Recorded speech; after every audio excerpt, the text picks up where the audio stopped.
Imagine two women, living in the same city, both sharing the exact same name. Within just 3 days, both are brutally murdered. Coincidence, or a deadly mistake? This is the chilling story of the Mary Morris murders in Houston, Texas. It was October 2000 in Houston. Life was moving along like any ordinary fall. But soon, the city would be haunted by a pair of crimes so strange that even detectives couldn't untangle the truth. On the morning of October 12th, 48-year-old Mary Lou Morris left for work. She was a nurse, well-liked, gentle, with no enemies anyone could think of. But that day, she never made it home. Later, her car was found abandoned, burned to ashes. And inside, Mary Lou's body. The fire had destroyed almost everything, even evidence. Police struggled to tell if it was an accident, a suicide, or something far darker. Just 3 days later, another tragedy struck. October 16th, another woman named Mary was found dead in her home, Mary McGinnis Morris, a 39-year-old banker. She had been brutally beaten, injected with a mysterious substance, and left in a scene that screamed of violence. Unlike the first case, this was no accident. This was murder.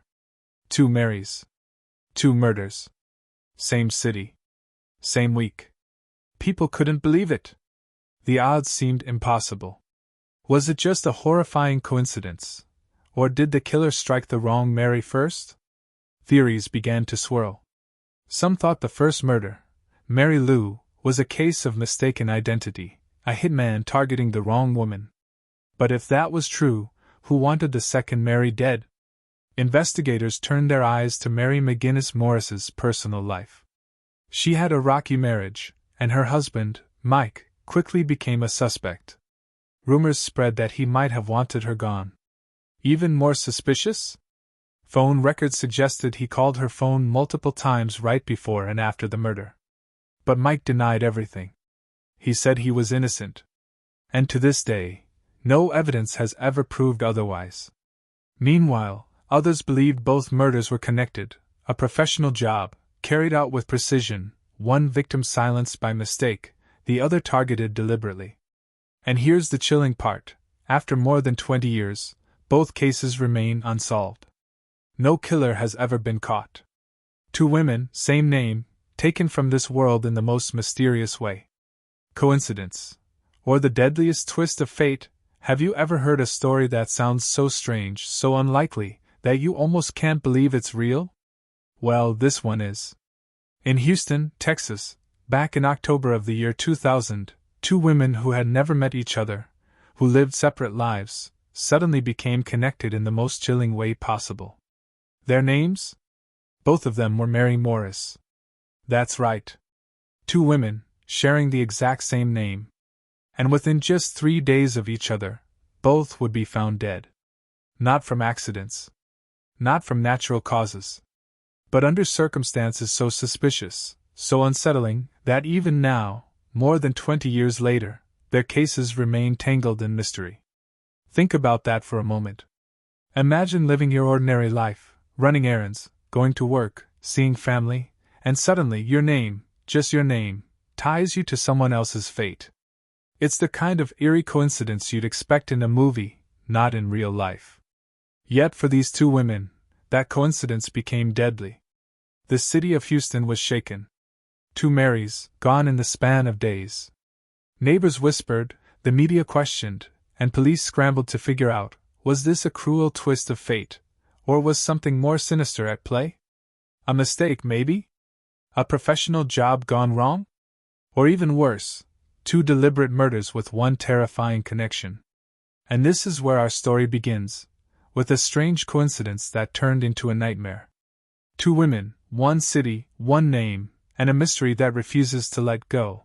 Mary Lou Morris was the kind of person everyone liked. She was 48 years old, a nurse, and described by her friends as gentle, kind-hearted, and always willing to help. The type of woman who would stop to check on a neighbor, or go out of her way to comfort a patient having a bad day. She lived a quiet, simple life in Houston, nothing dramatic, nothing dangerous. To those who knew her, she seemed safe from the kinds of tragedies you hear about in the news. On the morning of October 12, 2000, Mary Lou left her home like she did so many times before. It was just another workday. Nothing unusual. No signs of fear. No hints that something was wrong. She said goodbye to her husband, got into her car, and drove away. It was an ordinary moment, the kind we all take for granted, never realizing it might be the last time someone sees us. But when evening came and Mary Lou still hadn't returned, worry started to grow. This wasn't like her. She was responsible, dependable. Her husband called around, trying to figure out where she might be. Hours passed with no word. And then, the worst possible news came. Her car was found abandoned on a remote road, burned almost completely to ashes. Inside was Mary Lou's body. The fire was so destructive, so thorough, that almost no evidence could be collected. The flames had erased nearly every trace of what happened. To investigators, it was like staring at a puzzle with half the pieces missing. Family and friends were devastated. How could this happen to someone so good, so ordinary, so loved? Some believed it must have been an accident. Maybe her car caught fire somehow.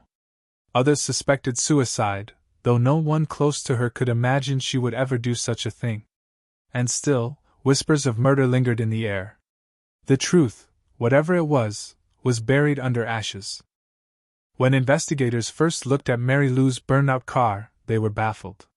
The fire had destroyed almost everything, leaving behind a shell of twisted metal and ashes. There were no obvious clues, no fingerprints, no weapon, no clear cause. All they had was a question: what really happened inside that car? Some leaned toward the idea of an accident. Cars do catch fire, sometimes without warning. Maybe something went wrong mechanically.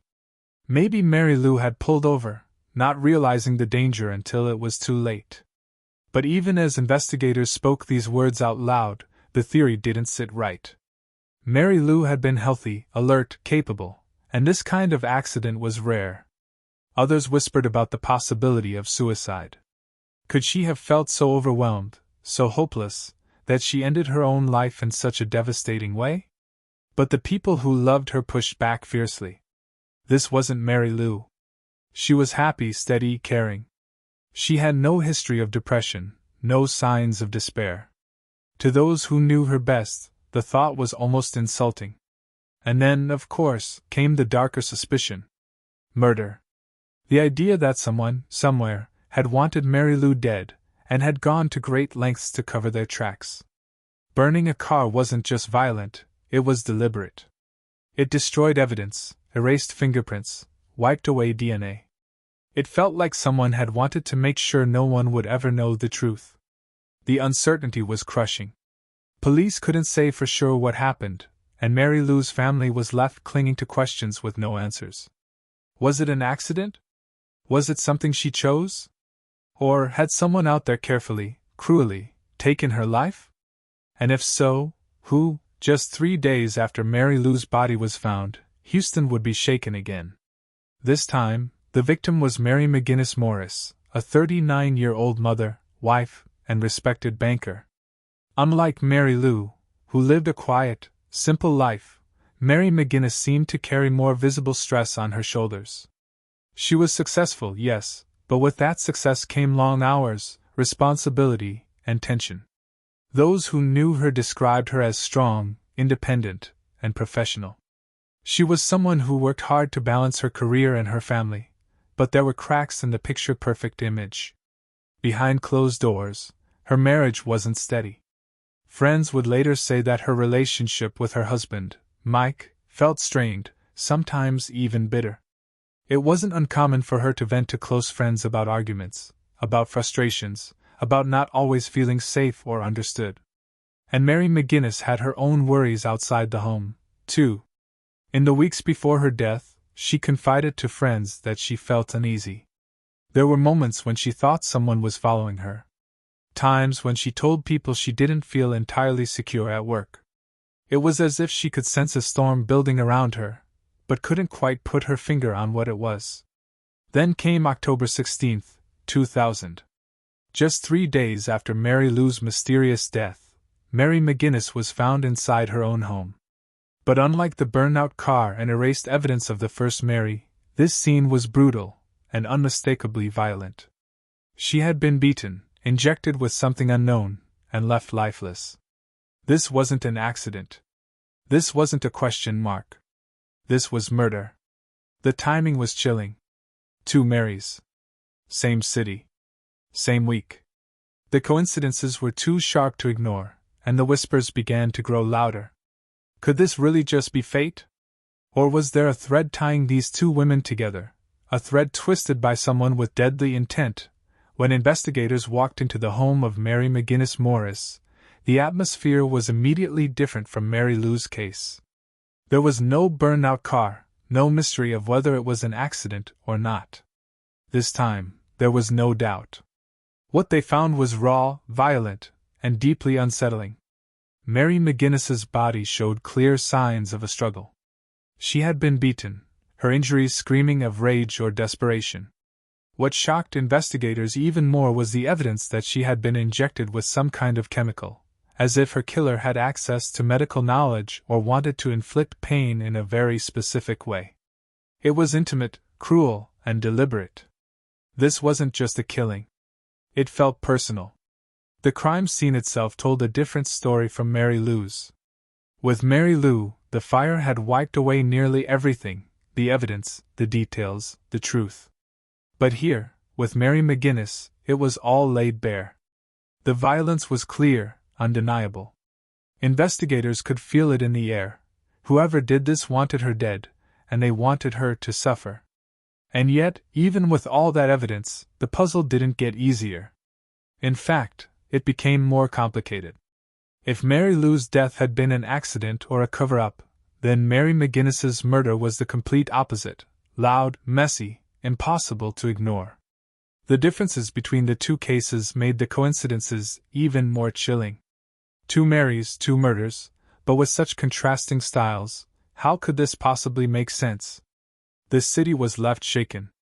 2 women with the same name, gone in less than a week, and now the police were staring at a crime scene that raised more questions than answers. Was there a connection between them? Or was the universe dealing out one of the strangest, most terrifying coincidences imaginable? When news of the second Mary's death broke, the city of Houston was buzzing with one overwhelming question: could this really be a coincidence? 2 women, both named Mary Morris, both killed within 3 days of each other, in the same city. It sounded like something out of a twisted crime novel, not real life. People couldn't wrap their heads around it. Some began to wonder if the first death, Mary Lou's, was never meant to happen at all. Maybe it was a mistake. Maybe someone had been hired to kill a woman named Mary Morris, but targeted the wrong one. Think about how chilling that idea is: an innocent woman, living her life, suddenly caught in the crosshairs of someone else's grudge simply because she had the wrong name. And if that theory was true, then it meant something even darker: that the second murder, Mary McGinnis's, was the real target all along. Her death was brutal, violent, and left no doubt that it was intentional. Could it be that the killer, realizing they had struck the wrong Mary first, came back to finish the job just days later? That possibility sent shivers down the spines of everyone who heard the story. Of course, not everyone believed in the mistaken identity theory. Some argued that coincidences, as rare as they seem, do happen. Houston was a huge city, after all. Mary and Morris were both common names. Maybe fate had played a cruel trick. But even as people said the words, most couldn't believe it deep down. The timing, the brutality, the sheer strangeness, it all felt like too much. The unanswered question hung in the air like a storm cloud: was this just a horrifying accident of chance, or was it a carefully planned act that spiraled out of control? Either way, 2 families were shattered, and a community was left with a mystery that refused to settle quietly. When detectives dug deeper into the second Mary's life, Mary McGinnis Morris, all eyes began to turn toward one person: her husband, Mike. On the surface, Mike tried to play the role of a grieving spouse, but cracks quickly showed in the picture. Friends whispered that their marriage had been rocky for years. Arguments weren't rare, and Mary had even confided to people close to her that she sometimes felt unsafe. That alone put suspicion in the air. Then came the detail that made investigators lean in closer: the phone records. On the day of Mary's death, her phone logs showed multiple calls from Mike, some before the murder, and some after. To outsiders, it looked strange, almost obsessive. Why so many calls, so close to the time she was killed? Was he trying to reach her in desperation, or checking to see if the job was done? What made things worse was the timing of Mary's final moments. Reports suggested she had placed a frantic call for help right before her life was taken. In that call, she sounded terrified. Her words, though scattered and panicked, painted a picture of someone in danger, someone who knew something terrible was happening. Yet when investigators asked Mike about where he was and what he was doing, his story didn't completely ease their doubts. Despite all this, there was never enough evidence to tie him directly to the crime. No fingerprints, no eyewitnesses, no smoking gun. Just suspicion, whispers, and those chilling phone records. Was Mike an innocent husband who happened to be unlucky, or was he a man with a motive, carefully covering his tracks? The theories didn't stop with him. Some believed Mike may have hired someone else to do it, a professional, someone who knew how to silence evidence. That idea only fueled the mistaken identity theory. Maybe the hitman had taken out the wrong Mary first, then returned to finish the job on the right one. The more people talked, the darker the possibilities grew. From the very beginning, investigators felt like they were chasing shadows. On one side, they had Mary Lou's burnout car, a case with almost no evidence to hold on to. On the other side, they had Mary McGinnis's brutal murder scene, where evidence seemed to scream homicide. Yet, strangely, either case brought them closer to an answer. The problem was how completely opposite the two deaths appeared. If they were connected, the killer had switched styles in a way that made no sense. One crime looked like a cover-up, carefully planned to erase every detail. The other looked like raw violence, personal and brutal. For detectives, it felt like trying to solve two different puzzles at the same time, but with the nagging feeling that the pieces might actually belong to the same box. Leads trickled in, but none stuck. Theories piled up, from mistaken identity to jealous rage, from hired hitman to domestic dispute. Each theory had just enough weight to sound possible, but none had the proof to back it up. It was as if the truth was always one step ahead, slipping away every time the investigators thought they were getting close. And then there was the pressure. The media had picked up the story, neighbors were on edge, and families were desperate for answers. Every day that passed without a suspect, without a clear direction, was a reminder that two women were dead, and someone might still be out there, free, walking among them. For the police, it wasn't just frustrating. It was haunting. Two Marys, two families grieving, and no one to hold accountable. The evidence that should have spoken loudly was either gone, burned away, or tangled in contradictions. What remained was silence, and the weight of a mystery that refused to be solved. For the families of both Mary Lou and Mary McGinnis, the hardest part wasn't just losing someone they loved, it was the silence that followed. When a crime remains unsolved, there's no closure, no answers, no justice to hold on to. Every day feels like an open wound, a question mark that never goes away. And for these families, that question mark had two names: Mary Morris. Imagine being Mary Lou's husband, hearing theories that your wife's death might not have been an accident at all, but a case of mistaken identity. Imagine living with the thought that she may have died simply because she had the wrong name. The guilt, the what-ifs, the endless "why her?" would weigh on you every single day. And then think of Mary McGinnis's daughter, who had to grow up knowing her mother was brutally murdered in her own home, and that no one has ever been held responsible. For her, every knock at the door, every unexplained phone call, might bring back the same haunting thought: is the killer still out there? The community, too, felt the ripple of fear. Houston is a big city, but news like this spreads fast. Two women with the same name, gone in less than a week. It was the kind of story that made neighbors lock their doors tighter, look twice over their shoulders, and whisper late at night about how safe they really were. The mystery never faded. It became one of those stories people bring up years later, shaking their heads, wondering how it could be possible that with all the police, all the media, and all the attention, no one was ever caught. The uncertainty became its own kind of ghost, haunting not just the families, but everyone who dared to ask, how can 2 lives vanish like this, without answers? More than 2 decades have passed since the 2 Marys were taken from this world, and yet the mystery still feels fresh, like an unfinished sentence.